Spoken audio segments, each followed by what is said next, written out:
to see if you can hear it or not. There it is.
Good evening. We'll call to order the City Council work session for Monday, June 29th, 2026.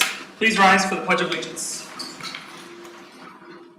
I pledge Allegiance to the flag of the United States of America and to the republic for which it stands, one nation, under God, indivisible, with liberty and justice for all. Roll call now. Mark Bittner, Here. Shannon Derby, She's absent. Bill LeClaire, Here. Doug Brand, Here. Tim Petrie, Here. Catherine Belke, here, Scott Steckfenser, Here. Adam Wahusky, Here. Darla LeClaire. Here. Okay, we can skip over 4 because Shannon is not feeling well tonight, so she won't be joining us. On to number 5, input from the public. If you wish to address the council about something that is on this agenda or perhaps maybe a future agenda item, please stand up wherever you are and you can give us your comments. Please realize that we may not be able to answer anything, but we may ask questions because it is not on the agenda. Input Mr. from President, I the got a question. public. Before we get started, I hear constantly people say they can't hear us. Where are the mics? Right there. Yep, right up there? Yep. Yep, so that'll catch us all? It should, yes. It's an It was improvement? tested at 3:30? Mhm. Yes. Okay. Thank you. Sure. Input from the public. Anyone want to address the council this evening? Nothing tonight? Okay. Then on to number 6, discussion items. First one under A, Hamilton Property Redevelopment Community Vision Concepts. There's no council action tonight. It's just presented for informational purposes only. Whoever's up. This is an exciting time to be on city council. You guys get to be a part of a transformative project that's really big and it's going to be impacting the community long after everybody in this room is gone. We've had a community visioning process that we've collected input from hundreds of people who have showed up, several resident workshops, and we are ready to move that forward to the next step with 3 different development concept plans that are being presented tonight. And before we get into the details of that and the technicalities of what all that looks like, I just wanted to take a moment to say something kind of big picture. So we recently rediscovered the 1996 strategic plan. And that's a good reminder that meaningful improvement does not happen in a single election cycle. This is the type of project we're talking about tonight, that it's a prime example of something that we have to stay committed to. Whatever vision we adopt and whatever plan we implement, it's going to take years to fully implement it. And looking back at the 1996 strategic plan, it became clear that a lot of the things that we adopt and master plans that we develop, we have to stay committed to them over multiple election cycles, or we're not going to see the success that we're hoping for. Long-range planning is what we're talking about. Long-range planning is only effective when it is coupled and paired with long-range commitment. So projects of this magnitude cannot be completed in one council term. So before anything gets built here across the street, before anybody can call this property home, we have to lay the foundational work. One of the milestones is understanding the condition of the property itself. And on that front, we have some really good news. A little more than a month ago, for the first time ever, soil sample cores, there were 10 soil sample cores taken from across the street from the Hamilton dirt. 10 were taken, all 10 were sampled, and all 10 came back clean, or at least below the DNR established screening level for PFAS contamination. So that's very good news, and it's something we were cautiously optimistic about, and we were hoping we would have it by the end of June, and we did. So all 10 core samples were below the soil screening level of 2 micrograms per kilogram. So a very small number. Based on these, we're kind of off to the races now. The formal request to the Wisconsin DNR is underway to close the site investigation across the street and grant us at the City of Two Rivers a coveted LGU exemption, that local government unit environmental liability exemption, which is something only a local government can get, not a private party. So we're moving forward with Thermo Fisher on that, and we're excited for all that.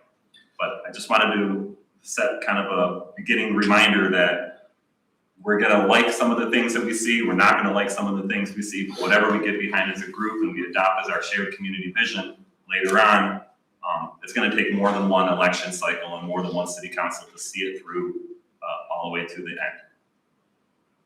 So kind of setting the table with that big thought, Director Soxy, it is your show. Okay. Well, first and foremost, it's good to be back speaking to council about this property because I think the last time I was in front of you talking about this process was January.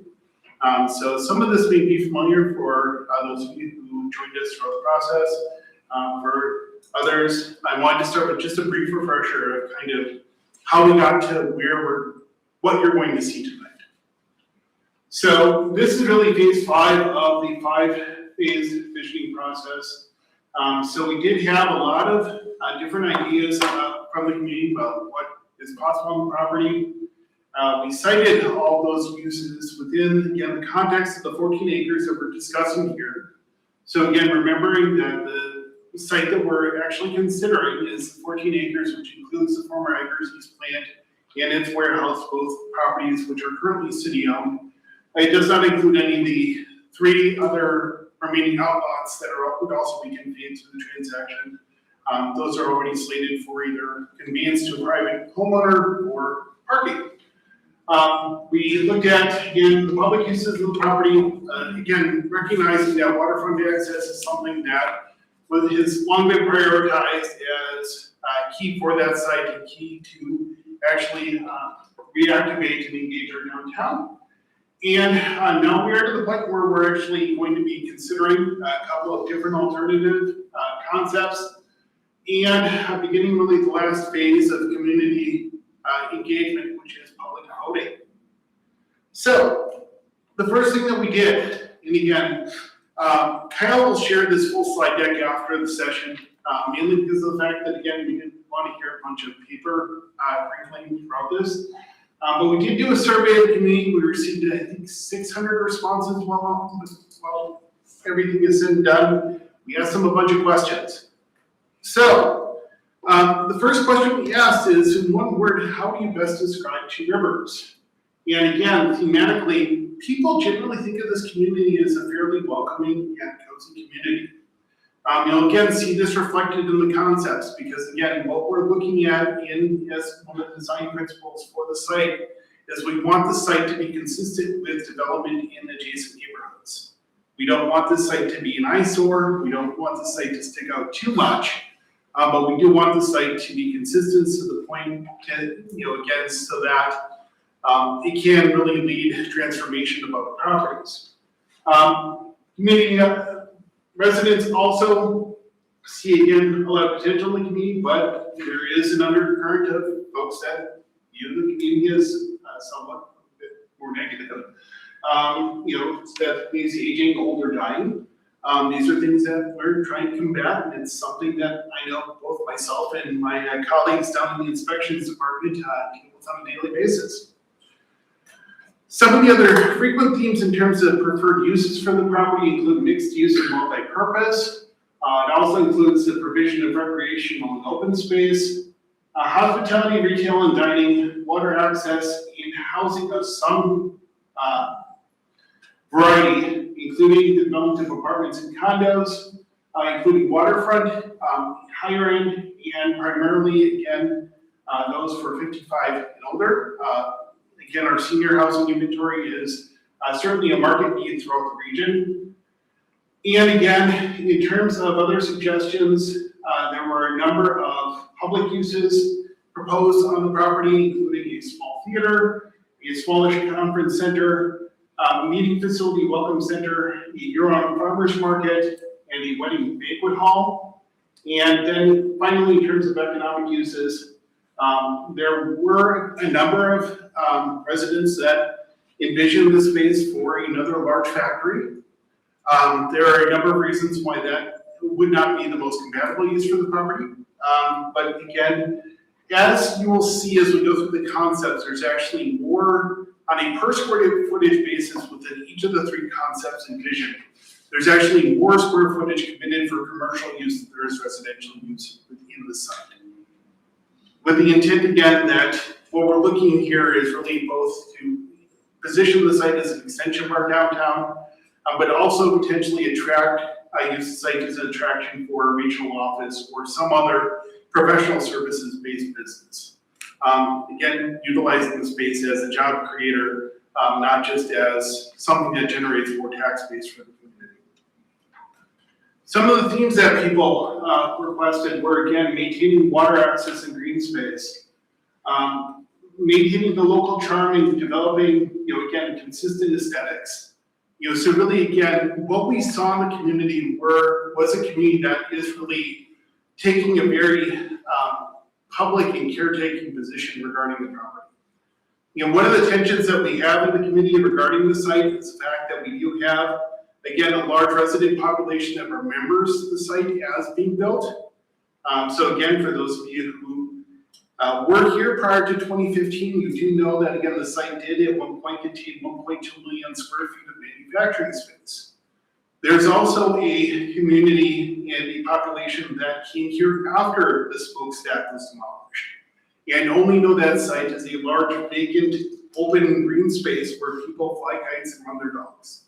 So reconciling those two things, and again, balancing the need for some consistent or maintain some level of public access with development is, again, a tension that really underlines a lot of this process.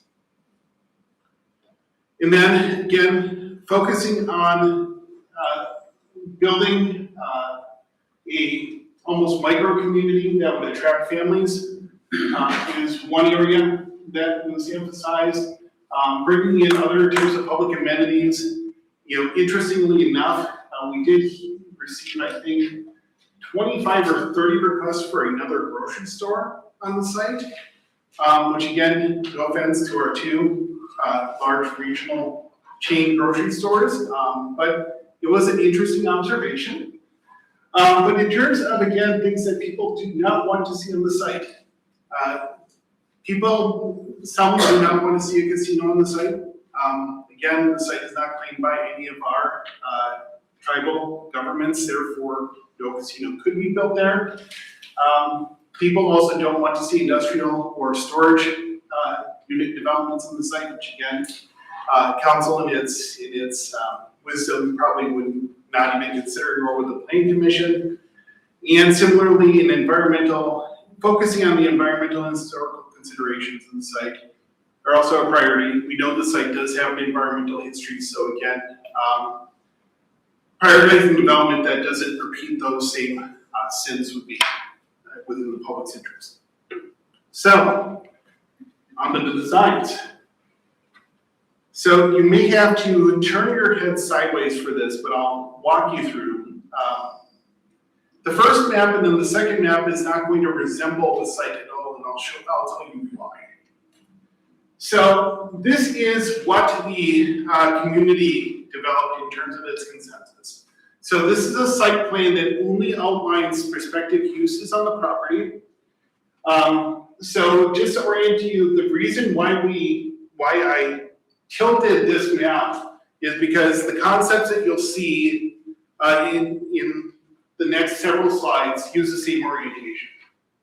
So what you see then is that 19th Street is to the north, 15th Street is on the right, 15th Street is on the left. The stormwater retention pond is roughly here.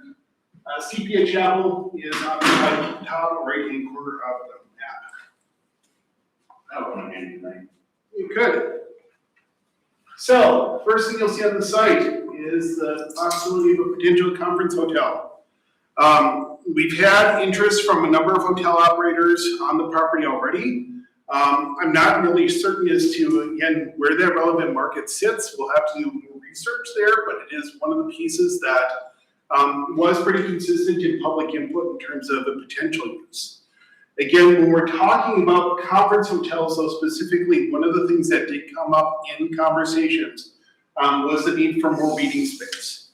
The community does have a number of spaces that are suitable for larger gatherings, but we don't really have a space that's suitable for something like a trade association meeting or a state conference, because of the fact that these properties lack breakout facilities that would accommodate multiple conversations happening through the course of a daily agenda. The next thing that you see on the site, again, just to the south of the retention pond, is some kind of public park, specifically a dog park. This was a very loud and vocal issue of the property owner that's located here. She was actually one of our youngest attendees at the community listening sessions. Because her and her husband, she's 24, he's 25, they moved into the community, I think, middle of last year. Love the property, love to run their dogs, don't want to see that changed. You also see, again, within the public concept, two different areas of housing development. One which is on Jefferson Street, really between 18th and 17th Streets, where again, the preference of the community is to build higher density of developments close to the road.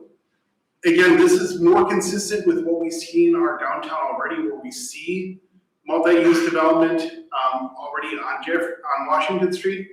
The difference between, again, what you'll see in the concepts that we'll present tonight and what's on Washington Street is that we're really looking at probably 3-story structures, not necessarily some of the 2-story structures that you see. So again, looking at this, that we'd still see retail and commercial on the first floor, but now several floors of housing above. With, again, lower density housing, so probably stacked townhomes behind. And then, again, along this whole public access setback, some kind of trail system, boardwalk system that would allow for a small series of small retail or restaurants. Again, similar to what you see around Blue Harbor and Sheboygan, or what you see in along the Fox River in Green Bay, especially just south of downtown in the Shipyard District, or what is intended is the Shipyard District. The other feature of this map is that there is preference for dockage, although again, the community didn't really come to consensus of what that looks like. They want to have some water boat access, but they don't know if it's a full-blown marina or if it's just kayak tie-ups. The other thing that you see on this map, which again is going to differ greatly from the concepts that we'll present tonight, is that there wasn't a lot of consensus as to what to do on the south half of the property, or the south third of the property. So again, just for reference, the area that is bounded by East River and 17th Streets is about 2.2 acres. So in this map, the community had called for a small concept mixed use. But in reality, they were torn between whether this becomes another park that has vendor stalls, or whether it's a space where you may have 1 or 2 stores, but really a lot of open space. The other thing to consider about the property, which again, you'll see encompassed in some of the other concepts, is that especially on this edge of the property, there's actually a pretty steep change in grade. So that the parking lot that you see here along with this road is actually about 15 feet below the level of the remaining lot. So what this allows us then is an opportunity, if we're looking at boardwalk development or some kind of riverwalk development, what you'll see in the concepts is that we're calling for a slope development here that mimics a lot of what you already see at Coast Guard Park across the river. So we would have terraced trails that would lead up into the property, not necessarily looking at a system that would try and change that terrain closer to the river. Because doing so, if we raise the level of the property here, you're talking about significant engineering expenses because you'd have to basically build a seawall that would act as a retaining wall for all of that dirt. One of the concepts of development that I'm always in favor of is you work with the property, not against it. So this is the community consensus. Any feedback or response to this? Yeah. I'd be a little reluctant to have another hotel pop up right there. I mean, our room tax revenue just went down. And building up another hotel, I don't know is gonna be the best for our market. Especially seeing we just redid, or not we, but the property owners at Cool City Motel just revamped theirs fairly nicely, and hopefully that takes off. I don't know if that's the right plan, that could maybe hinder or stall and cause something to be there that's not gonna get used and end up closing, and I would fear that for this site. I also have issues with putting another park on the south side of town. We are very heavily parked on the south side of town. And quite frankly, I think we got a good use of parks throughout our district. Mhm. And then to have another park there would also increase staff. The need to cut grass and maintain, I don't know if that's the right spot for a park yet either. So those are my two quick observations of this. I mean, a lot of the other stuff is kind of generic, small concept, mixed use. Doesn't really define exactly what that could be. That could be any amount of things, but the two that stick out were kind of this to be a hotel, this to be a park, are two that would, quite frankly, concern me. Yeah, well, and that's one of the things that I think was pretty obvious in the community conversation is that while people do want to preserve open space on that property, they don't understand the operational costs in the city undertaking of maintaining that. Because again, even if the city acquires it and wants to keep it vacant, we're not just gonna pay to mow the lawn every week. Right? You know, there would have to be some significant public improvements regardless of whether anything happens there. Yeah, Mark? As a member of the room tax committee, we really like the idea of additional hotel because it's just not a hotel. And it's a heartthrob attraction to bring businesses, conventions on a weekly basis to the community. It would be a facility that the people who build it would design it so it's multi-use, other opportunities, and it would be a regular draw point of events and activities in the community in addition to a room to sleep in. And those draw points may benefit the other hotels too. It's a beautiful location and the correctly designed property with a convention facility will be a great addition. So I don't think it's just taking away rooms. I think it's an attraction to draw additional rooms. Well, I mean, I don't know how much conventions are coming here. We have convention centers in Michigan and Manitowoc that are very underutilized. So I don't know. We each have our own meeting. Well, you attacked mine, so you came up and said Adam. You didn't say the rest of the council. You talked directly to me, so therefore I'm directing it right back to you. That's true. All right, so, I got piggybacking off Yeah. that. I think thankfully that we had wonderful public input on this. Yeah. It's nice to see it actualized. Interesting that everything seems clustered very much in the middle. Yeah. Would like to have seen some things more spread out to take advantage of that space. Yep. I know there was a lot of conversation about lack of clutter.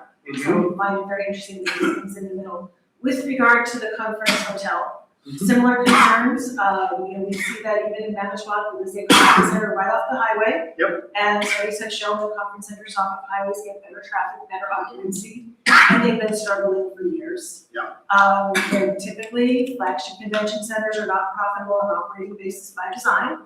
I've worked in the industry, typically lost leaders, and they're difficult to run. So I would hope if we do go down that space, we do a lot of research before we jump into it. Absolutely. In my opinion.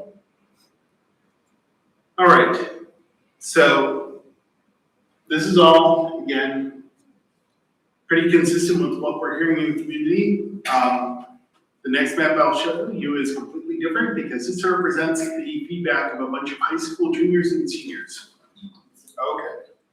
And I will warn you because this map is going to look strange. The reason why it looks strange is because, like Catherine last week, I did use AI on this. And again, Gemini has no idea the topography or geography of two rivers, but the uses are instructive.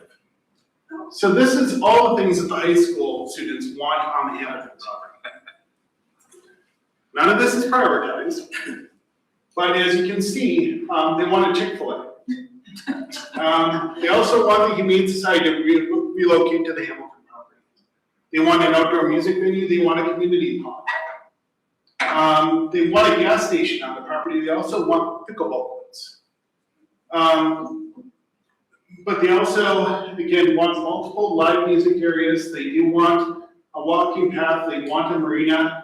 The thing that you don't see on the site is, again, the two largest, oh no, you do actually see in the shopping center.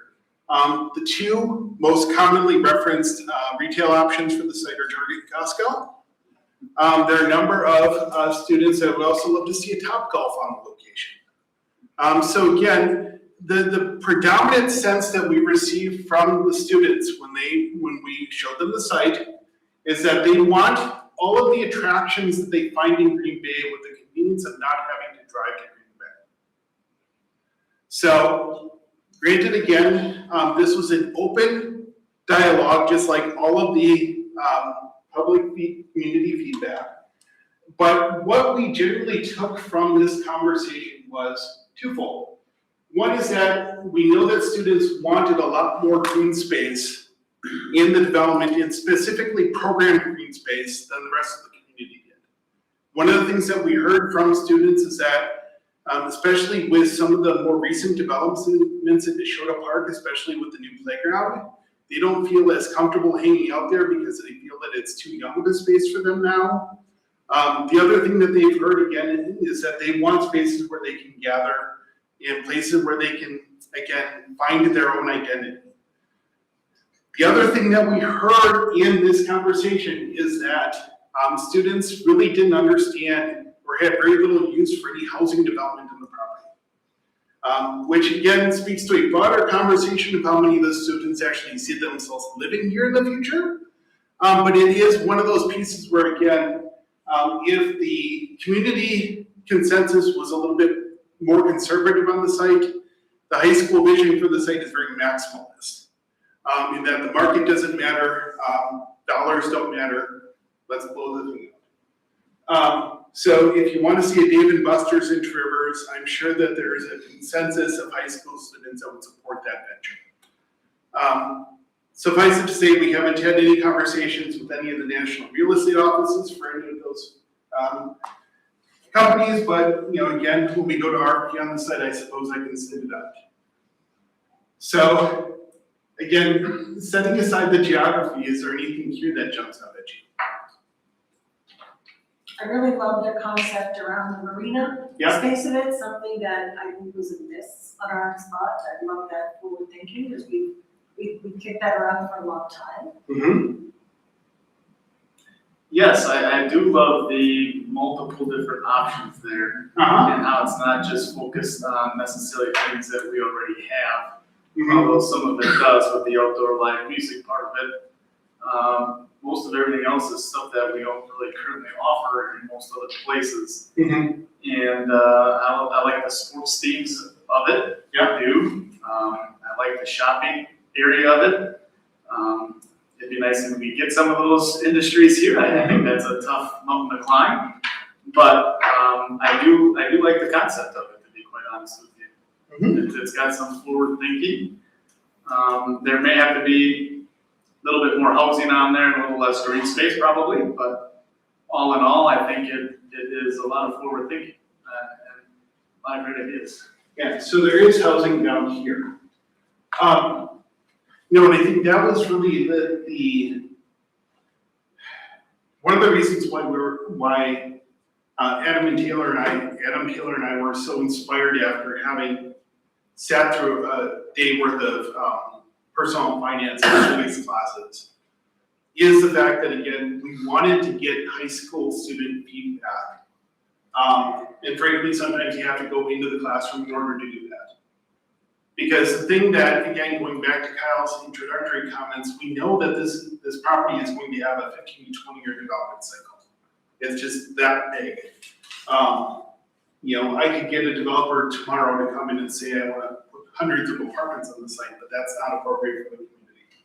So the development is going to take a little bit longer.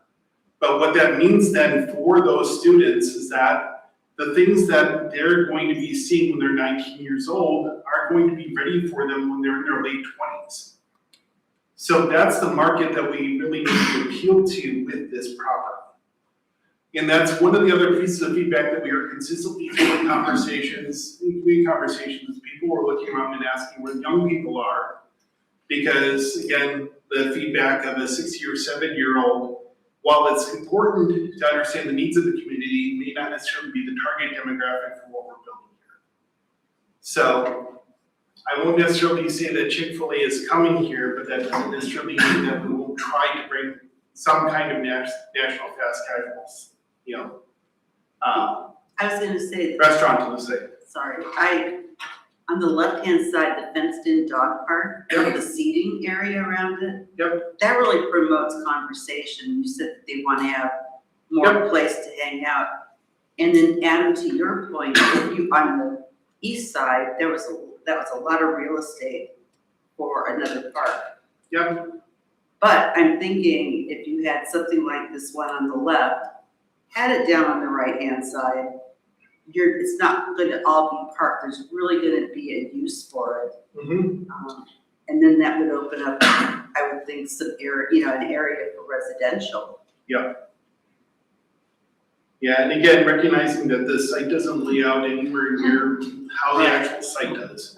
But I think, again, it's instructive to see just the difference in opinion in terms of what the market needs and what's possible there. But Jeff, you raised a very important point, and Kyle, you alluded to this. This is a project that is going to take many years. And I think it was in session 2 or 3, where a gentleman in the room said, look around the room. None of us are going to be here when this project is built. And we have to think about the audience that we're building it for. Yep. And that will be the people who will be in their mid-20s to mid-30s. We hope we're going to be moving back here to Two Rivers. So we can't be building it with the intent of, what am I going to want in 20 years? I might not be here. Up until now, we've been throwing 600 different ideas against the board and kind of drawing with a crayon. It gets exciting now. Yeah. So, the city early on in this process realized that we needed to work with someone who actually does this for a living. And we were connected with Dimension 4, which is a planning firm out of Green Bay. For 2 reasons. One is the fact that Dan Marty, who's the principal of that firm, also directs UWGB's Urban Studies Studio, or Urban Design Studio. So we worked with 4 of the students. For those of you who were at the high school, you met the students that we worked with on this. The other reason why we're working with Dan is because he knows the community well. He was actually one of the architects on the renovation of the community house. So he's known the community for 30 years. And the last reason why we work with them is that one of the big master planning projects that they did in Green Bay was the Cannery District, which is an area on Broadway. Any of you who know where Titletown Brewing is, the Larson Cannery was next door. So they led the master planning conversation on that redevelopment, which has a lot of commercial uses, but also significant residential. So thought they were a good partner. They come up with a couple of different concepts based again on those community preferences and what they understand of, again, what's possible within a built environment, and that's what you're gonna see next. They'll be doing some future work with us as we get to, again, a final concept and RFP. But again, I just wanted to disclose a relationship because of the fact that we don't want the public to assume that this firm is going to be leading the ultimate development of the property. So, design principles that we applied. First, that waterfront access and utilization on the site is prioritized. All the uses that are identified here are going to be consistent with what came out of those committee conversations. And then the land use patterns mirror the density of adjacent neighborhoods. So you're gonna see 3 different concepts. They're all based on levels of density or the level of the built environment on the site. So, the low density development only builds upon roughly 30% of the total land area of the site. The medium density builds on about 60% of the total land area of the site. And there's a high density concept which builds on about 80% of the land area of the site. The thing to even keep in mind with the high density concept is that the square footage that's built with this high density concept is less square footage than what existed when Hamilton operated on the site. So everything that you see here is under 1.2 million square feet of buildable area. So the next thing that you'll need to have, so this is the audience participation part of the presentation, is that there's a color scale here. So I'll show you, again, 6 different renderings of the 3 different concepts. What you'll have to keep in mind here is your color coding for various uses on the site. So, this is the low density concept. So what you see here is, again, more reflective of what we saw from the high school students, and certainly more of what we saw reflected from the community, in that this is a very low-density, low-impact development. There is a boardwalk that runs through the site, and there's also a very large park with an amphitheater and a playground here. And then you do see some mixed-use retail and residential here and here. The conference hotel convention center that Adam pointed out is preserved on the far northwest corner of the property. And then there is some residential. This is higher density, this is lower density on the site. So this really represents the concept that preserves the most green space on the property. So this is how it looks again in profile. This gives you again a vertical distribution of the site. So in this concept, West River Street comes into the property and becomes a boulevard. And then the existing road that is basically preserved with parking here, a large surface parking lot here, and then other surface parking there. So again, this built on about 30% of the site. It does include, a pedestrian pathway here and some kind of interesting paving. But as I go to a rotational rendering of the properties, you can see how it looks from different angles. Thoughts? I looked over at the corner Mhm. where we have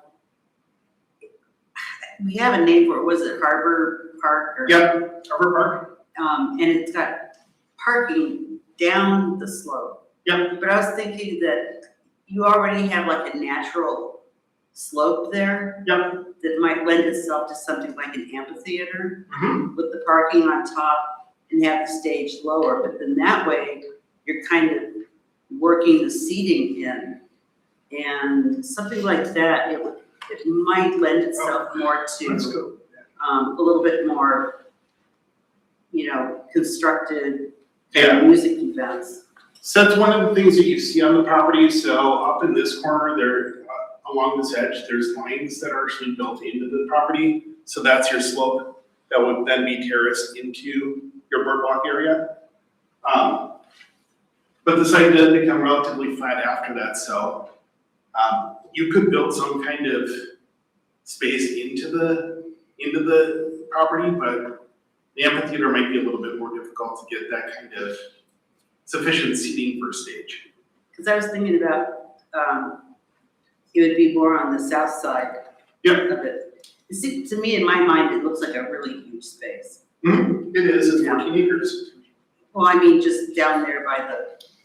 So, yeah, so the green space, again, on this site, there's approximately 5 acres of green space that's preserved on the property. Jack, could you stop the spinning? I'm sorry. Yep, sorry about that. Okay, go back here. Sorry about that. Yeah. All right, There we go. yep. I like the, once you start putting buildings in spots, Yeah, it makes it a lot more clear than that very first one you had. First one, I get what you're doing that, you're trying to say this is what this is, but this, a lot of green space, yeah. a lot of, it helps to have buildings in there.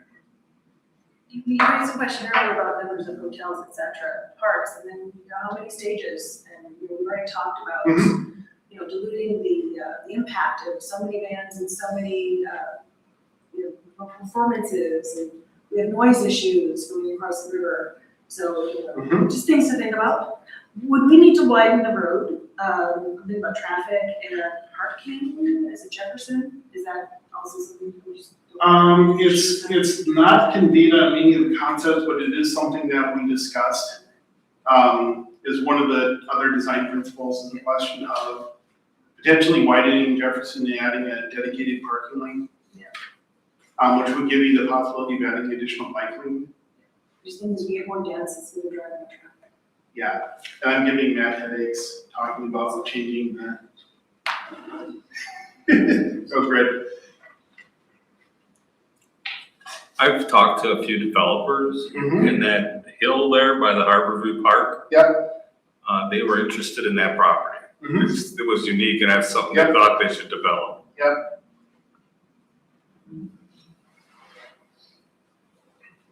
So again, the only other thing to keep in mind in all these concepts is that, this corner is not developed in any way, because that's your conservation easement for the view shed of the couple. Does that conservation easement also cover the park? No. Our harbor park?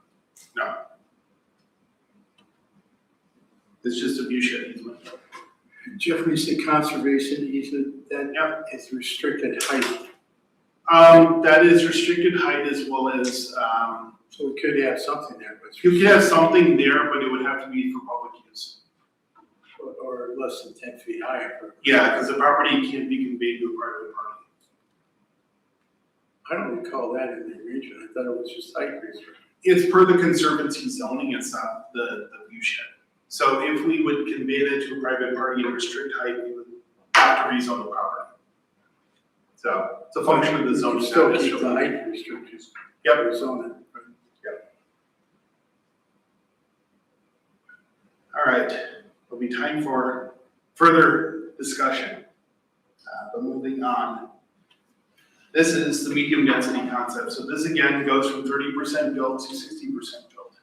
The major differences that you see here, are going to be numerous. The first is that the boardwalk doesn't extend all the way to the property. It terminates basically at Harbor Park, again, built on grade.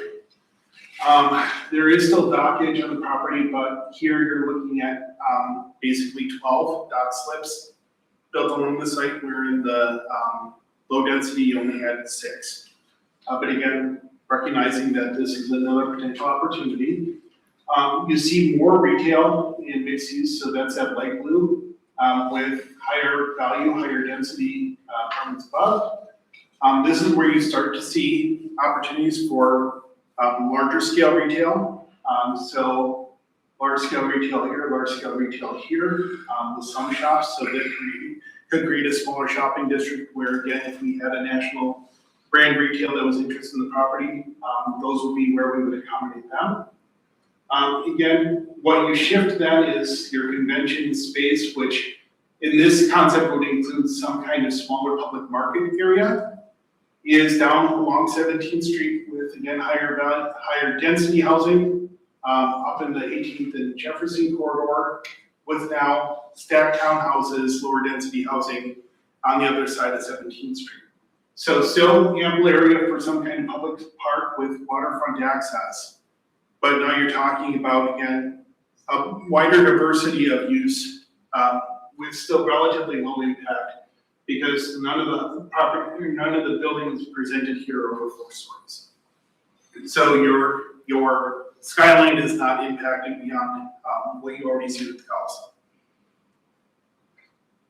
I'm seeing a theme in the And then this is bottom the left corner of park space. That will change on the next Oh, concept. okay. So, thoughts here. I'm not going to go to the river because I don't want to get Catherine busy. You just don't spend it so much. Okay. And I'm a little concerned with restricting this 18 or 19 acres of 6 docks too.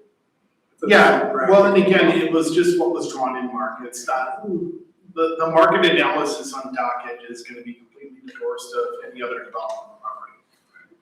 Because it's just a completely separate market. I think we would want as many docks as we can. Yeah, Yeah, the property owners come, we want personal dock, but we also want transient docks too. So Right. people can use boats to come visit downtown. well, we know every seasonal dock slip on the East Twin River is spoken for.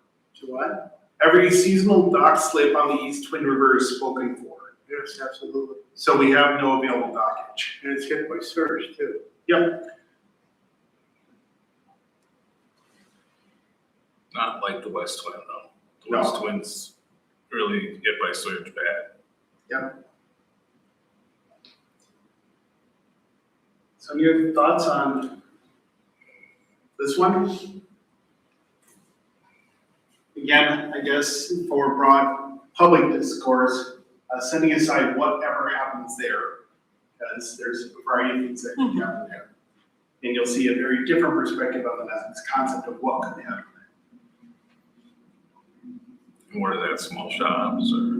Yep, so small shops here, larger retail here, and then primarily restaurants here. Where does the extra grocery store go? I'm just kidding. Well, that would be here, Okay, and then you Not can that put we like need an it. REI or something up there. So that other uses could have been, you mentioned bringing in businesses. Yep. Like it could be a business office. Yep. Which is- This could potentially become like a larger business incubator space. Another public use that potential is like a fitness center, a branch of the YMCA. All things that are compatible with the use of the property. So you could accomplish meeting room space. Yes. Up to 24 people, plus businesses putting folks in there so you get jobs here. Yeah, A different concept. and there are national organizations that are well equipped to manage those properties. Yeah. All right, so moving on to the last. This is the high density concept. Okay, Which still has far more green space on it than the Hamilton. it does, and Scott, you'll notice the theme. And it's really just a function of the site that the planners wanted to keep as much built up to the road as possible. So here again, what you see is more built out. It's following the same basic established road network. So you see River Street that follows all the way through. This is the first concept that has this little bump out on the approach to 17th Street. That's not a new feature, but that shows that the intent is that the trail goes under the approach to the 17th Street Bridge, which Matt is saying that it cannot. I was told that it can. So I will have to clarify that with my city engineer before unveiling this to the public. So the other features that you'll see is, again, here you're seeing, again, higher density retail here, higher density retail here and here. Public uses expand where instead of having a conference center specifically here, one of the things that was talked about is the possibility of these smaller sports complexes. So again, not necessarily needed for the area, but there is recognition in the area that the area does need more indoor court space for competitions and tournaments and what have you. That is connected to a parking garage, which again, say what you want about the community, but parking will become an issue on the site, especially if we begin to have a number of high traffic uses as is intended here. So you do see a lot of higher density residential in the area. You don't see as many townhouses. These are primarily apartments and condos. But again, as you look through the pie charts that I've included, again, we're not going to go through all of them, but the difference in density you see here is really the difference between, on the low density side, about 77 new housing units, on the high density side, about 200 new housing units. So again, even at its highest, the highest intended density development here, we're not talking about 500 new apartment units. The level of residential development here intended is still relatively modest. So, thoughts on that concept? Where's your parking on this? So there's a parking garage here, there's a surface lot here, there's another smaller surface lot here, and then this road is gonna be wide enough for parking on both sides. So there is parking afforded, but again, don't know that you're meeting all the parking requirements. There probably have to be underground parking, probably in this building, and up here to accommodate the residentials. Yeah, With the water table. I mean, before you showed this, I had written down sports anyway. Yep. Whether that's indoors or outdoors or aquatics, some kind of sports. We know we hear the aquatic thing has been brought up multiple times with some kind of a pool. That might be the perfect spot for that. Pop-up shops, there's a lot of crafty, handy people around this area. It'd be cool to have some kind of a building where they could be able to pop up shop in there, maybe 6 months out of the year, maybe the rest of the year they don't want it, someone else comes in, whether it's art, homemade goods, farmer's market, you can kind of tie off that. We have a lot of those kind of crafty people, I think, that could benefit as could the community and broader community by being able to come in and see a lot of unique stuff. Mhm. But sports is also a big thing, and whether that's indoors or outdoors, I think that's huge for drawing people to the community and for the community as a whole, because we invest a lot in sports. We see what the high school's trying to do. They're looking to invest a lot of money in their sports programs there, as does the rest of the community kind of needs to do some of the same thing. There's less green space here, which I like, not that I'm against green space, but how much do we want to maintain as a community? It takes manpower, and it takes equipment to be able to maintain that, so shrinking that down to what it is probably a little bit more reasonable as well. That's all I'm doing, I guess. And again, not looking to the city engineer, because I know he'll be wringing my neck afterwards. But the two things that we didn't take into account here, again, this is perspective of current zoning as well as setback requirements, but the two big issues that aren't really addressed on the site are pointed to parking as one, the other one is stormwater mitigation.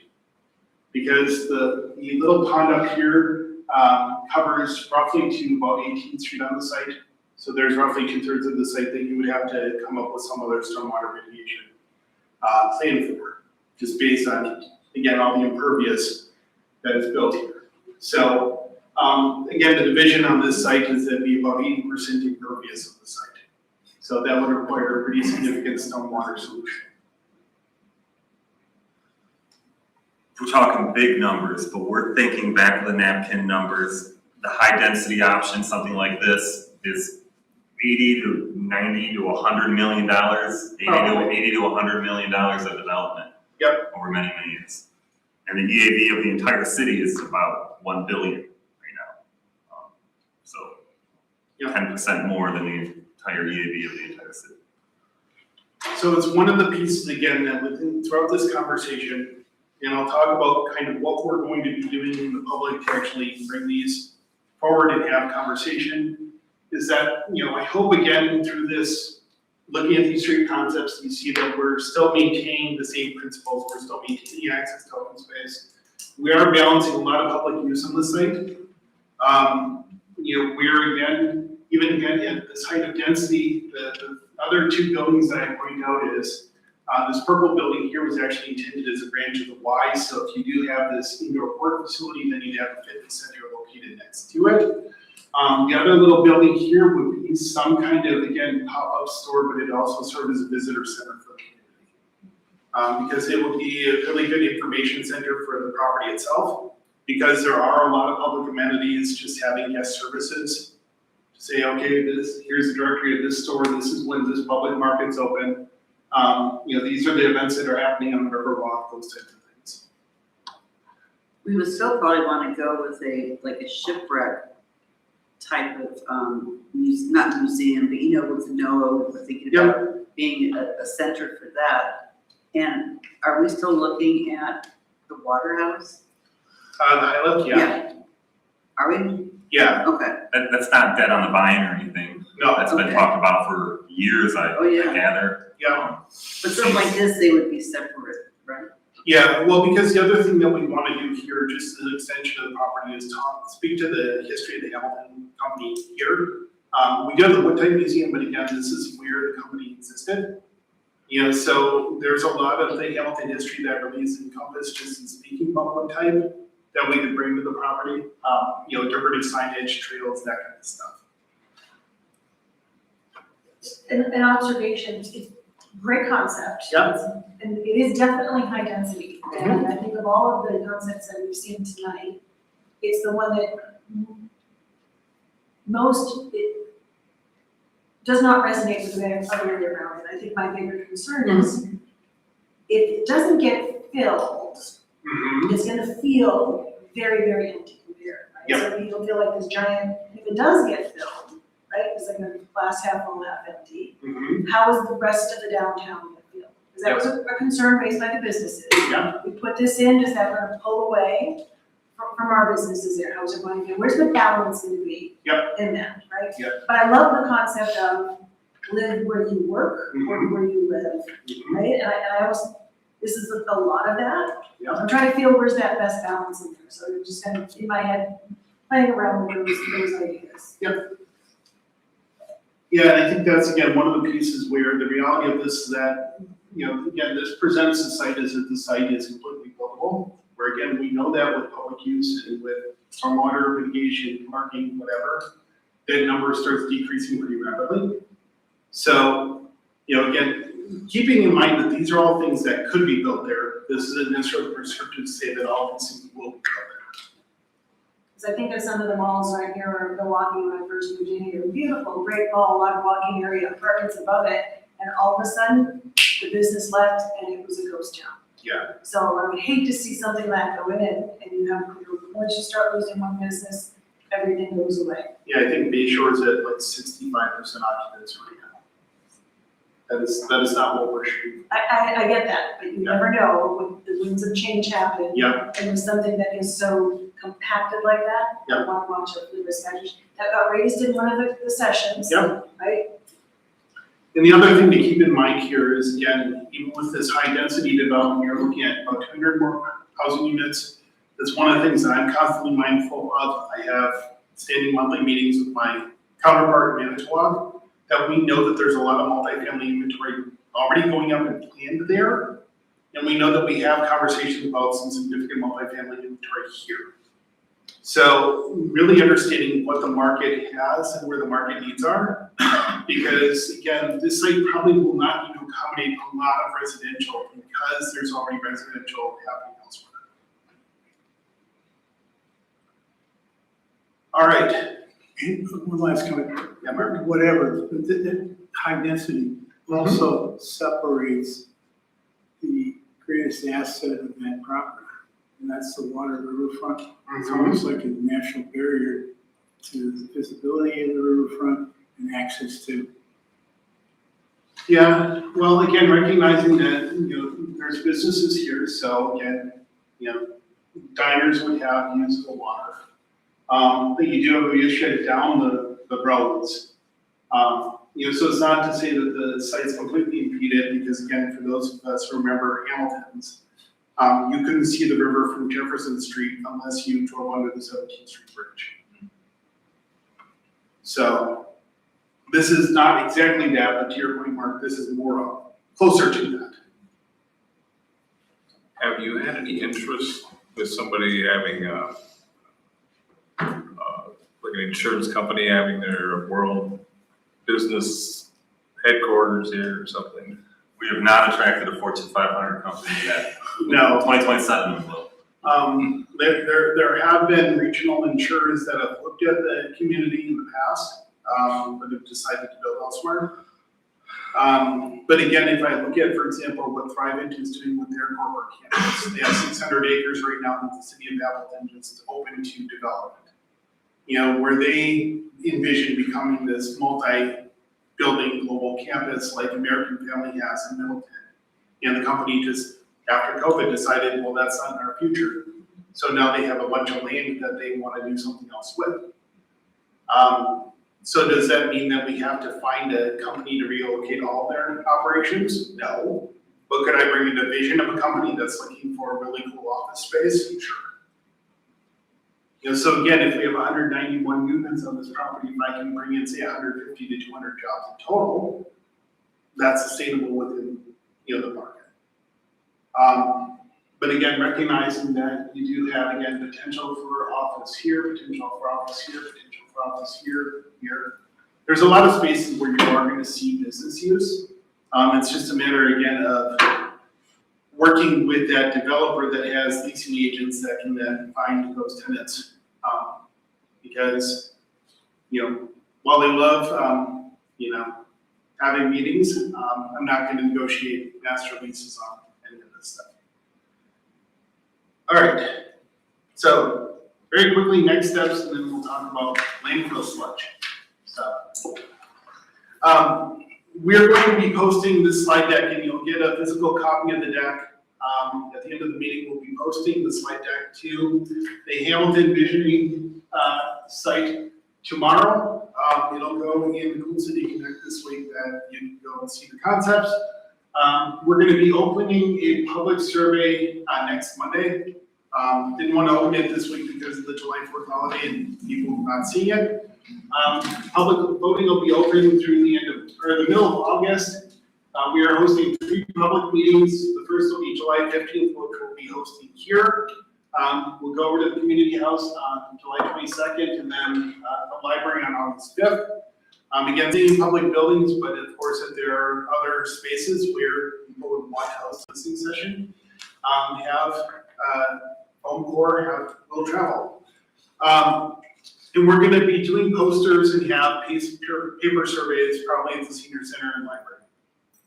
Recognizing again that this is the last major piece of public input that we're collecting on this project, at least now, that we want to make sure that everyone's voice is heard. So what we'll be asking people is to rank these 3 different levels of density and then give us their likes and dislikes about each concept.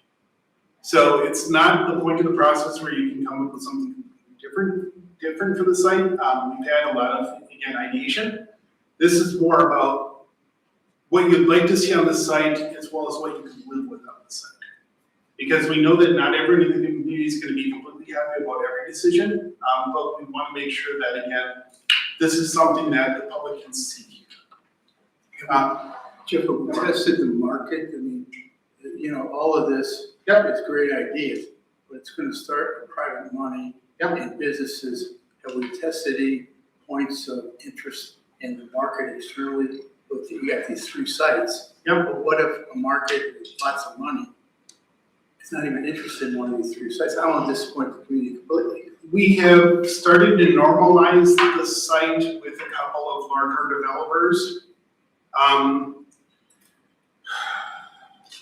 We had, 3 or 4 that have now already come forward with interest in the property.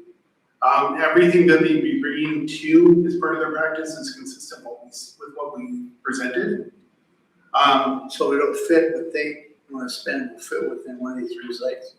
Well, it'll fit within one of these 3 levels of density in one of these 3 concepts. Okay. But the challenge in having conversations on the property with development interest now is because we don't have control of the property and we don't have a firm deadline or timeline for control of the property.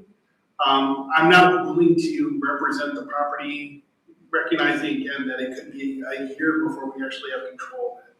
That I don't want to give the developer some false understanding that, let's start working through the process of building a TIF district and start negotiating development agreements. I can't do any of that until I actually know that the property's ours. I understand that, but to really make progress, that's the step we have to take. Yep. Get it on that side of the river and then start reaching out to make this work. This is so big and it's gonna take so long. And the market changes so quickly that we just wanted to, by the end of 2026, we wanted to have some kind of a shared community vision that had a lot of buy-in, something that's adopted by council that we can point to and say, this is kind of what we're shooting for. Parameters, bumper on the developer ideas, so they know we've invested time and a lot of discussion into it, and this is kind of what we're shooting for. It's not gonna look like this. They're gonna change it, it's gonna come back, but it gives us a concept to shoot for. Well, I want to make sure the community understands this is strictly a vision.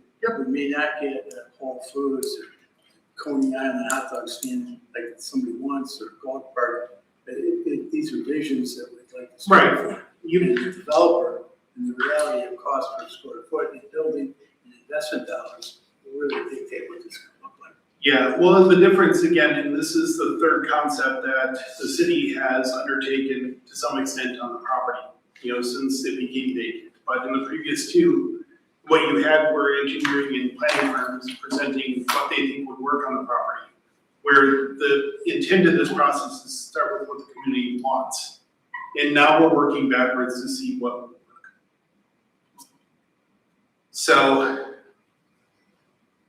what we're then moving towards is, my budget was to submit, this to council for final approval in September. I'm targeting the September 21st meeting, where we'll have again a community concept, and we're also going to then have a sense of kind of what the public, at least broad scale public infrastructure and some costing, at least in terms of estimating what the private development potential is. And then we'll build out an RFP from that. So again, if we're looking for restaurant developers, we'll know that who to target. With this, for example, but we're not gonna release the RFP until we know that we have a firm deadline on acquisition. And then the other thing that we'll do alongside is start looking at tax increment financing and other financing. Because we know that WDC, for example, wants to participate financially in the redevelopment of the property. It's been on their radar for several years. We know that there are other federal resources, EP brownfields money, for example. I just read, for example, this morning that Calumet County got $1.5 million from the EP for brownfields planning.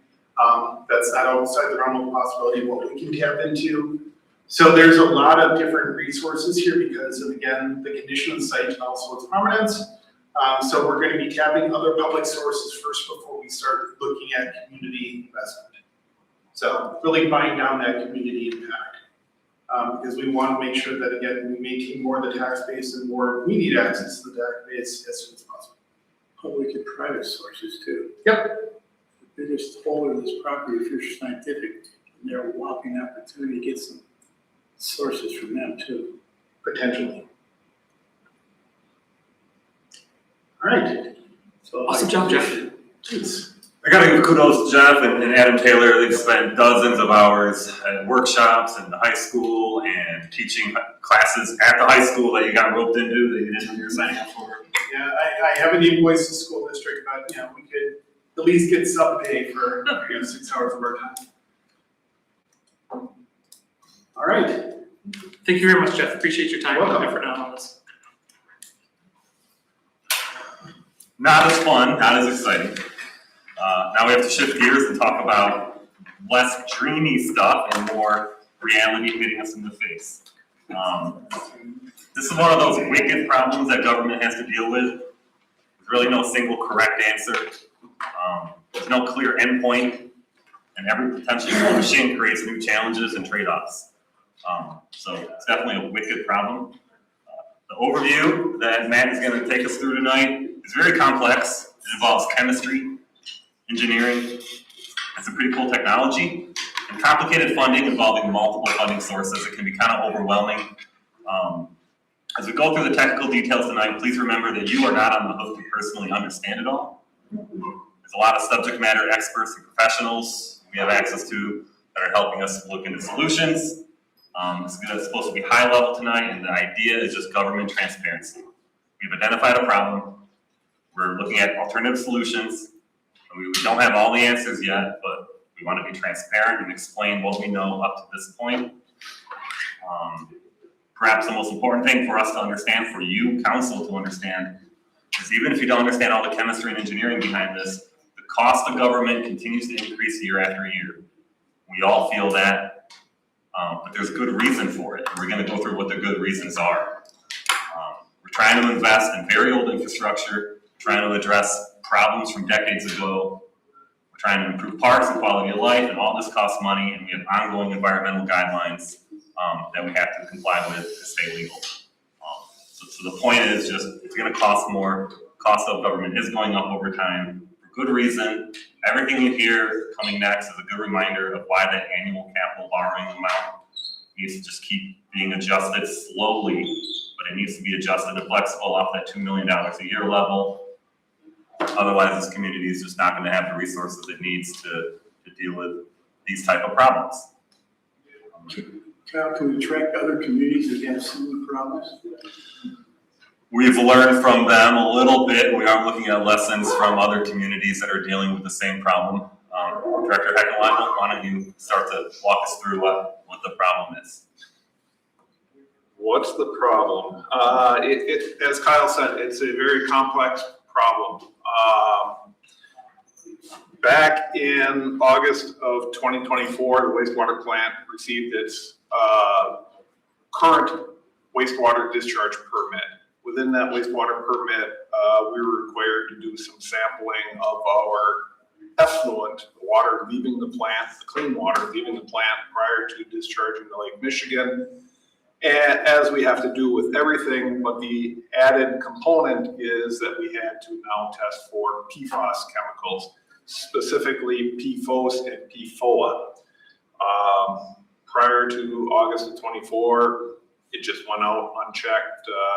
DNR really didn't care. Since then, we've done 12 various samples every even month. So, every even month. And so we have 12 samples to date. And right now, our PFAS average is 5.69, PFOS 5.69 parts per billion, and our PFOA is 131 parts per billion.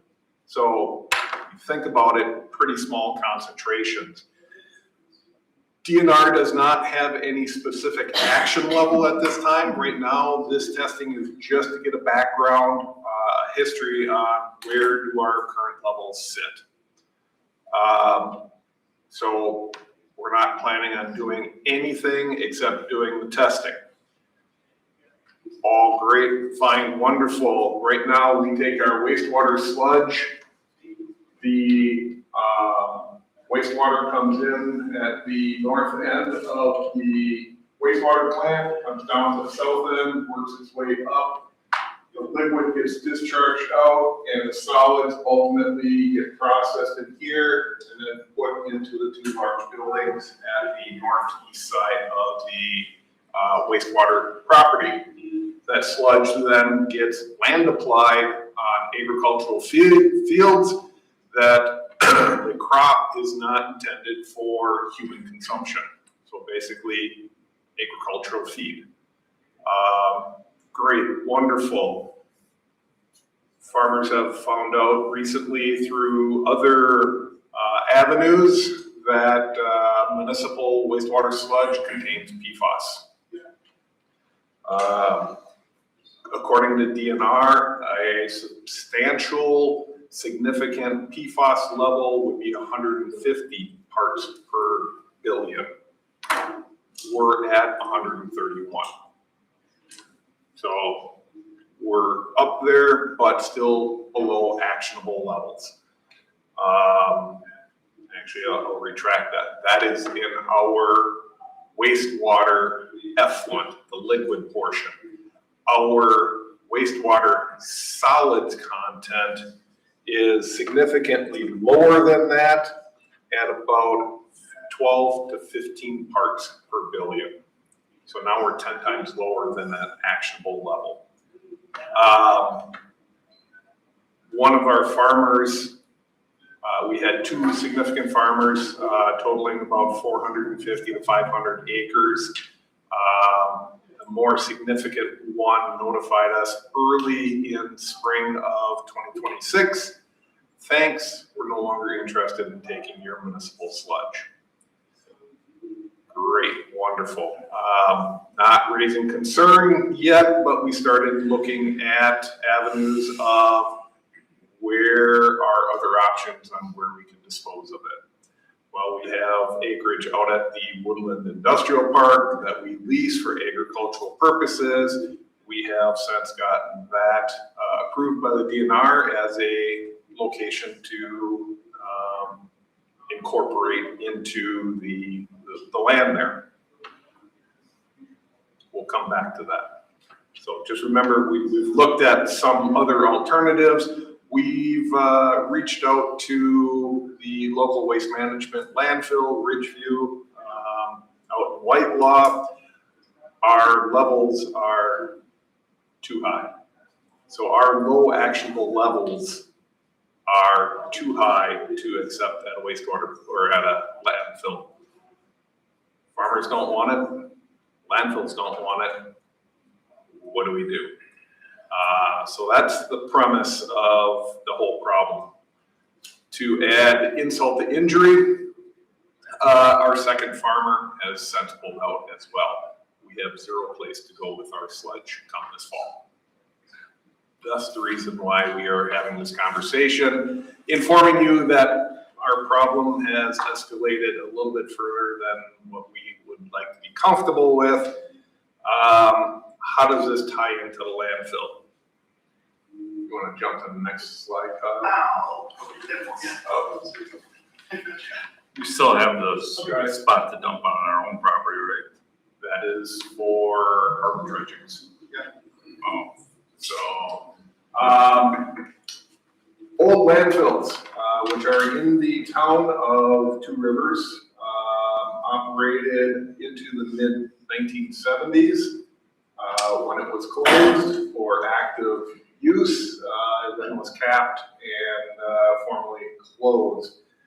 We do not own that property. That is owned by private property, but we are deemed the responsible party to maintain it in perpetuity.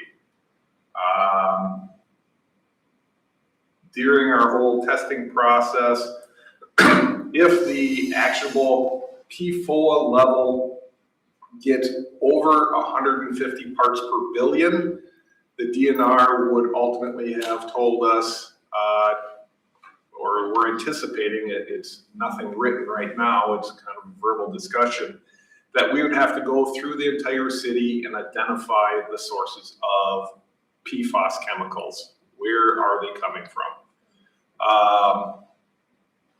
Before Dave Casebeer retired in May, he said, I want to do some testing. I believe a large quantity of PFAS is coming from the old landfills. Dave was right. We did 2 rounds of testing out at the landfill, August of 24 and August of 25, and in February of this year, the levels came back 200 times greater and 20 times greater. We have 2 discharge points. The discharge point here is over 200 times greater than what we're seeing as our average down at the wastewater plant. And our discharge point down here is 20 times greater. So we have identified a significant source of PFAS contaminants. So that, Does that grow in density when it sits then? I mean, we don't know the background wise, where's, we don't know, we don't have good records exactly of what has been disposed there. We just know there's garbage in there. Is that our only source of PFAS within the city? I'm gonna say no. Is it a large concentration of PFAS? Yes. But by the time it mixes with all the rest of the waste stream, by the time it gets down to the wastewater plant, it's diluted to these lower non-actionable levels. DNR does not have any requirements for us to do any type of cleanup or action on the landfill. There's no permit requirement, there's no DNR actionable levels for us to maintain or do. However, we know that is a large source. It is contaminating our wastewater sludge, and we have no mechanism of disposing of our sludge at this time. So the two are readily tied together. We did reach out to a consultant in May, having discussions of, we know we have a sludge disposal issue. How do we deal with, disposal of sludge is one thing. The landfill not wanting to accept our sludge is a different concern. So if we can lower our concentrations in our sludge, would the landfill then be willing to accept our sludge? So we reached out to a consultant and said, are there mechanisms we can do at our wastewater plant or out at the landfill that can help us achieve a lower PFAS level ultimately in our effluent and then in our sludge? And the answer yet is yes. If you want to jump to the next slide. There's a bunch of technology out there. And basically, what levels do we want to deal with? So this would be very small, lab generated using pristine groundwater type samples, all the way up to more extensive, basically landfill leachate with large flows. How do you deal with it? So we unfortunately are in that upper right-hand corner. Very few small scale or smaller versions of technology that can help us. Thermal evaporation, or RO, very energy intensive processes. Foam fractionization is something that seems very appealing in that it takes, if you want to jump to the next slide, it basically takes your effluent or liquid and it adds air and it creates a foam on top of your effluent. You then basically skim off that foam and it could be a concentration of 500 times greater than what the original effluent was. That minimal volume of highly concentrated foam can then be, as they said, put in a soda can or some sort of bottle, and you just got done treating a semi-full worth of liquid, and you come up with a very highly concentrated formula or product that can then be stored until you want to ultimately dispose of it. So that's probably a technology that we will further explore. It does have a little bit of a price tag to it. Preliminarily, we'd be looking at, just for the unit, we could be looking at about $1 million. That does not include operation, maintenance, disposal, or connecting the two discharge points or land acquisition. So easily, I just added probably another $1 million. How many gallons of leachate are you talking about? What's your GDP? Per day, I think we're under 10,000 gallons per day. The other aspect of this treatment is you have to monitor the vapors and fumes into the air, potentially add a scrubber on. This, I don't recall them saying that. I know with the other two, thermal evaporation, there's definitely environmental concerns. There's definitely a need for monitoring. Oh, Whether, I mean, that all could- processes, right. Yeah. So So you said that DNR is allowing the levels we have right now? right now, there's no requirement whatsoever on either the wastewater or the landfill side to do anything. But We need a place to dump our sludge. we need a place to dump our sludge, so we're a little bit in a pickle. I mean, A month ago, I would have said,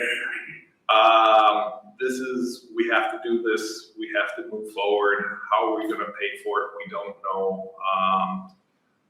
In the last month, we Is the farmer gonna be willing to accept our sludge if we do something like this? don't know. That's a whole. That's why I don't think we should jump to. Well, since then, we've had a little bit more discussion, again, back with Waste Management. Their original answer of no has waffled a little bit. They said, well, if you can potentially lower those levels by maybe adding street sweepings, which is more of an organic, into your wastewater sludge, mix it up, and get it below an undefined level, so under 13, 12, 10, they might be willing to accept it then as a daily cover or fill material. So we're being optimistic. We've created a sample. We're having it tested. We'll get those test results at the end of July, early August. So we're holding out there. Also in the past month, we were approached, or somehow or another, we got in contact with a liquid waste hauler out of the Beaver Dam area. Again, the PFAS levels, it doesn't sound like they're overly concerned about those levels. But they do want us to test for some other contaminants or chemicals. And so we are running additional tests for them as well. Both of those disposal levels or methods will have an additional cost to them. Did we do that for the farmer for free, or? That for us, putting it on their land, we paid for the testing, the hauling, and ultimately the incorporation of the material into their land. So it was basically free fertilizer to the property owners. What's the quantity of sludge you're talking about? Just about 18,000 cubic yards a year. a year. Does that mean, we need roughly 70 acres of land to land apply per year.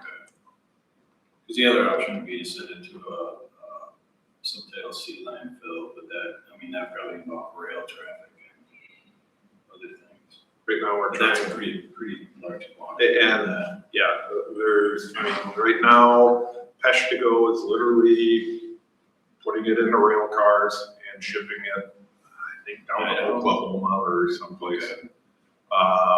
Yeah, I'm trying to avoid those additional. Ultimately, Yeah, if it goes to Ridgeview, it's just gonna get recycled into their leachate.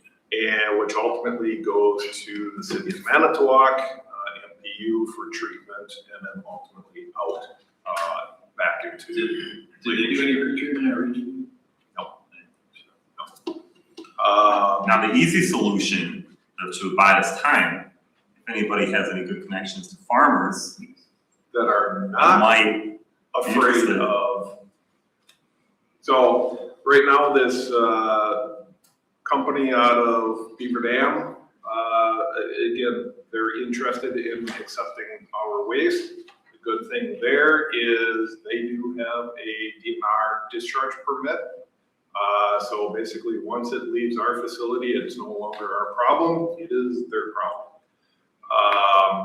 Similarly, with taking it out to Ridgeview, no longer our problem. Governor Evers signed into law 2 months ago, this PFAS potential grant funding.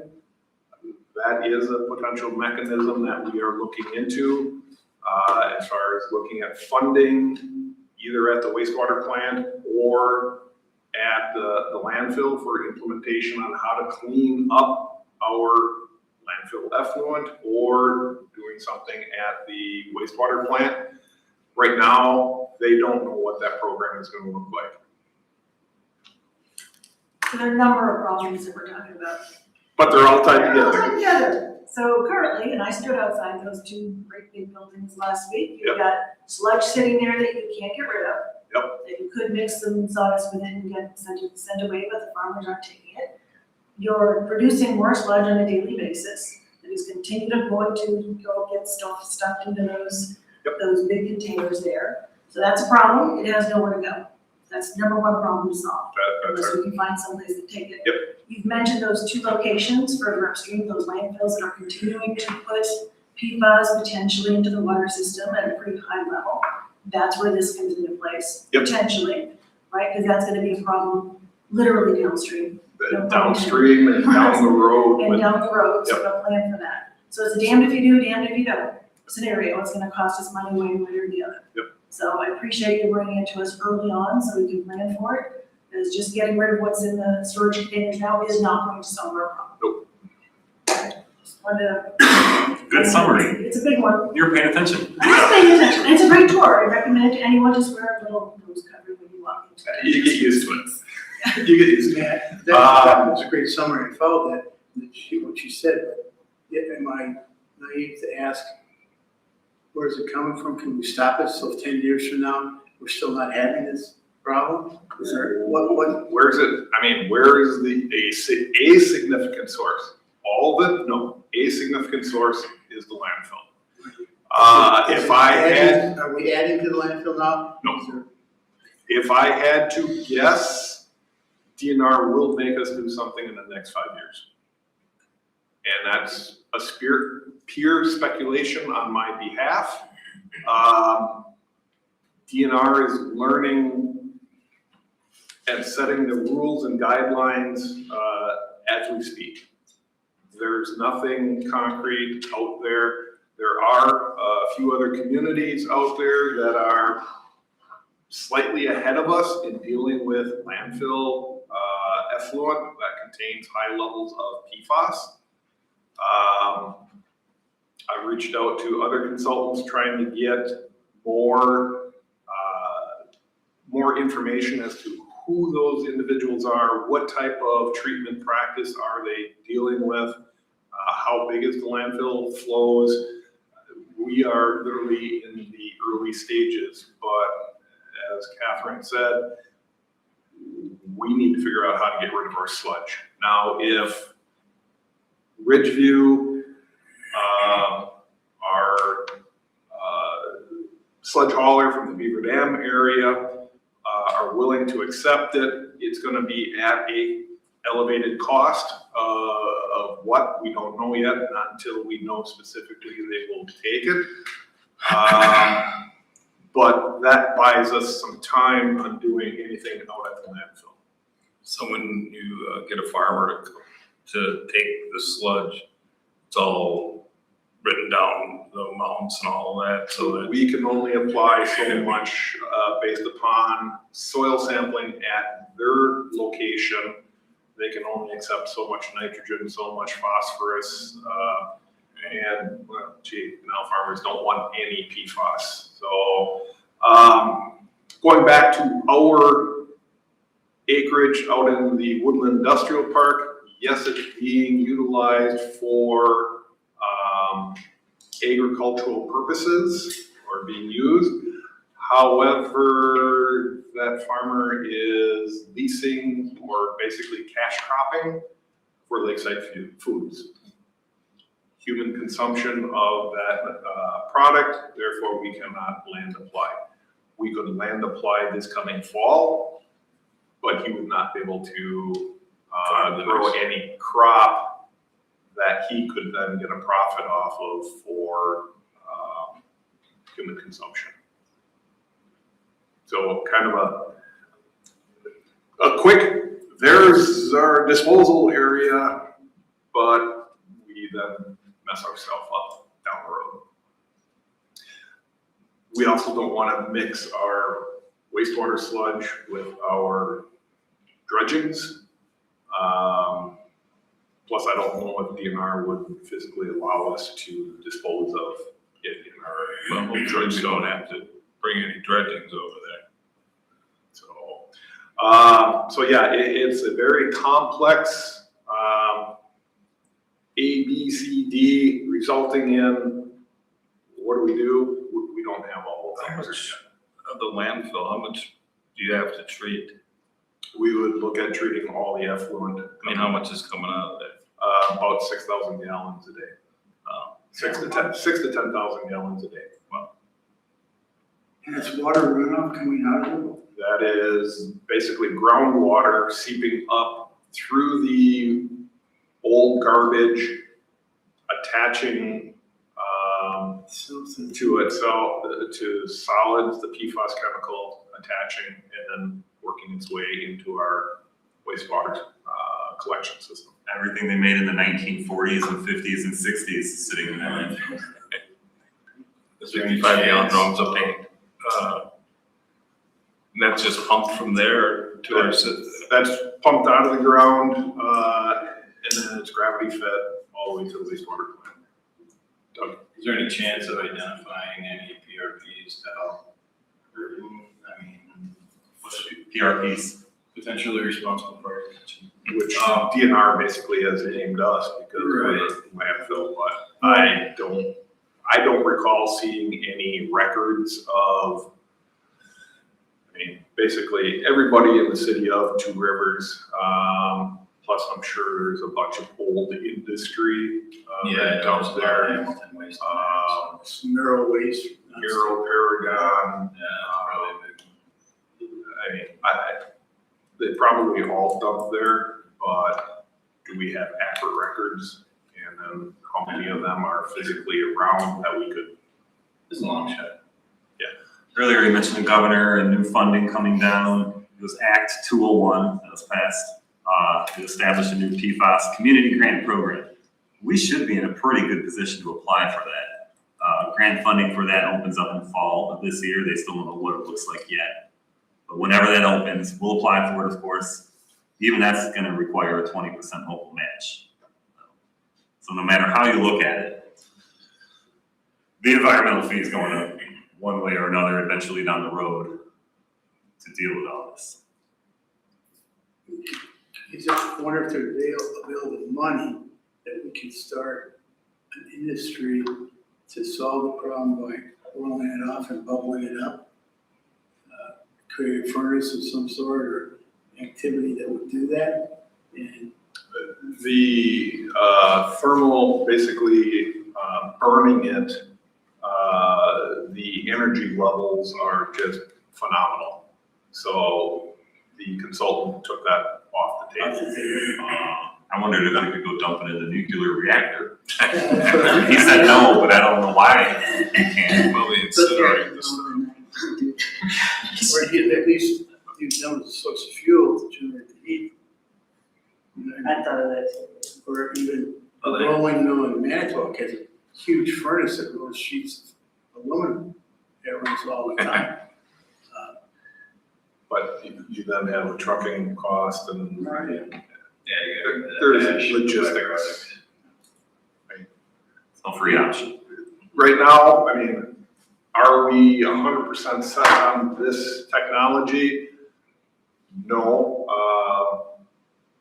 And right now, it's, I don't even know how, if we said go today, would we be able to have something in place in 2 years? I don't know. I don't know what's required for permitting. And I mean, we actually had a meeting with the DNR out on site when we had our landfill inspection. We asked them about landfill PFAS requirements. There are none. And we said, well, we talked about this technology a little bit, and in essence, it's going to be clean water. Can we then discharge that water directly to the East Twin River? They said, yeah, there's that potential, not potential, because it's going to contain other contaminants, and it's not going to be pristine, clean water, et cetera. So, but that would eliminate additional flow out to the wastewater plant that we could then not have to treat on a daily basis as well. So, Catherine? If we don't find a place for the sludge, how quickly do we run out of room for what we're already stockpiling? Typically, we dispose of our sludge annually. If I had to guess, we would have 18 months of actual storage, and we're 6 months into that. Okay, so we need a solution pretty soon. With the farmers, we have to plan like a year ahead, I'm sure, will it? I'm just saying, are they still obligated to work with us for this year? Okay. No, I mean, it's a handshake agreement. There is no formal you shall accept our sludge for the next 5-10 years. No, it's on a year-by-year basis. One of the farmers, basically, the first one said, actually the second one said, I just want to accept liquid manure, i.e. cow manure from other sources. And in short, I don't want your PFAS sludge. Okay. And the first one, point blank, told Dave K. Spears that he saw a documentary on municipal sludge. It was like an hour-long presentation, and he did his own research and came to the conclusion that no, he doesn't want it. Is there a significant concern on behalf of the city regarding liability? From strictly a wastewater sludge perspective and under the governor's rules that he just signed into law? No, because we were not the primary generator. However, since the landfill is under our control for long-term maintenance, that does make us liable as a generator, which puts the whole city liable and responsible. Ideally, if the landfill was owned by a separate party was deemed the responsible party, we could turn around and say, company XYZ, you're liable, clean up your mess, or we're not accepting your waste material anymore. We don't have that luxury. Well, almost all of these systems installed today are at for-profit landfills, not closed sites. So they can. A few of them sound like they are for closed Others sites. aren't. Okay. But we don't have anywhere to build that cost into our waste disposal tipping fees or anything like that. Correct. So if it was strictly a non-governmental, hopefully grant, if it's strictly 100% city cost, that comes out of our solid waste utility, which is funded by the environmental fund. I haven't even looked at how that impacts that environmental fee. Matt, Catherine identified the timeline of the sludge. And we get maybe 12 months later. What about the leakage of the landfill? Do we have a timeline on that? That's constant. Okay, but do we have a timeline until we're gonna get penalized or take action? Definitely, it's constant now, it's not. Right now, like I said, my speculation is DNR will make us do something in 5 years. In 5 years. That's speculation. But It's not that it's penalizing, for instance, we're still producing wastewater with PFAS, so it's still coming into our It's system. still We're coming in. constantly producing Yep. sludge that's not gonna meet the PFAS that the farmers are gonna take, so it's still stacking up, and we get nowhere to go with it. and hopefully we'll have someplace to go with it for this fall. Starting this fall, it will come at an additional cost. Unless we can find farmers that are willing to accept it. I know Shannon said she was gonna reach out to her brother in the Valders area. I haven't heard anything. We did reach out to the Manitowoc County Ag Department. It doesn't sound like there's any farmers out there willing to accept it. The word out there is municipal sludge is bad. Again, our take sludge is around 10 to 15 parts per billion. DNR substantial concern level is 150 parts per billion. So we're below that significantly in my opinion, but it still contains it. So, Well, they're all being paranoid of the numbers that they're getting from Marinette. yep. So So yeah, the primary intent is to make you guys aware that there is some challenges out there. We're looking at alternatives. Hopefully in the next, How much does the farmer end up getting per acre, do you think? nothing. Oh, okay. Well, I mean, I thought you paid him, well, we pay to take have- care of everything, We take care of everything. so there's a cost. I believe what Dave had told me, it's about $70,000, $75,000 that we pay to deal with the sludge. Gonna just toss out a number, it's gonna double. Now, where is that money gonna come from? Is that gonna be a wastewater cost? Is that gonna be if we incorporate, street sweepings, does that portion of that come out of street sweeping disposal? Do we pay for a portion of that out of landfill? Further discussions, haven't gotten there, have no recommendations. Good job, man. You got more questions, Bill, I can see it. No, I'm fine. I'm just saying farmers, you start giving them money, all of a sudden they like to cooperate. Well, and that's where the free fertilizer came in, they don't want the free stuff. So. Thank you, Matt. So yeah, we just wanted to preview a wicked problem we're dealing with, and thanks for being part of the answer. Wherever that ends up being. Carry the problem.